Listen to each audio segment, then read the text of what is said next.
I want to speak on failure's not an option. You worked your way through those ranks in 20 years to be the VP of a $675 million company, the top in the whole world in pharmaceuticals. You had 500 plus reps on you. Right. Last year, you won multiple awards for your current company, which we're going to get into. Delta Point, right? Correct. And in Arizona, which you do live there still or no? I have a home in You have a in home Arizona there and Virginia. Yeah. We're in Philadelphia right now. Right. Well, my main office is here in Philadelphia.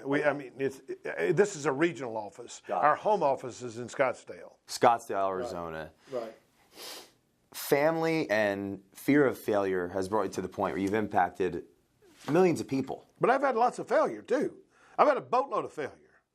What's the biggest nugget of failure that you reflected upon to bring you here that you could admit? When I left the pharmaceutical business, I was stupid and arrogant, and that's not a good combination. And I'm a fairly wise guy, but I always thought that I could do better on my own than I could do working for another company. I always had this idea that I wanted to run a $5 million business. That's what I wanted to do. And so when I had the opportunity to leave Herbst, I did, believing I could do better on my own. Okay. Well, I had just gone through a divorce, so I lost all the money. I got the house and the child and the tuition, and I had to borrow $123,000 from 17 different credit cards to finance my business over 4 years. And this is JBI. And it took me 5 years to get back to where I was before I left the drug company. So you left the drug company in 1994, and at the time, huge success. Right.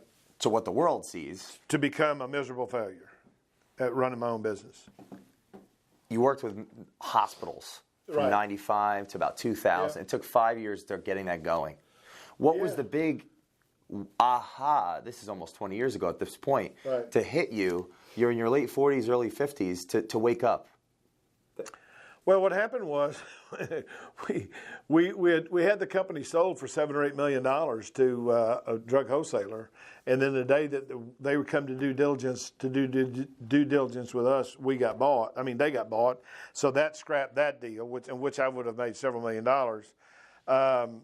And then what they did was they lent us money to build a software program, which I created and was the father of. And now, you got to understand, this is 1997. I created a software program that's killer. This is when the dot-com boom? Yeah, well, right around that era? Right before it? Okay. Boom. But it was basically, how do you diagnose a failing hospital pharmacy? And there are many of them.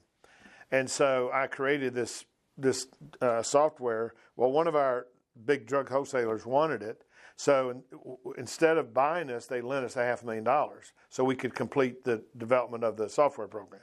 So we did that, and then as it turned out, they bought another company which already had the same kind of business, but they didn't have a software.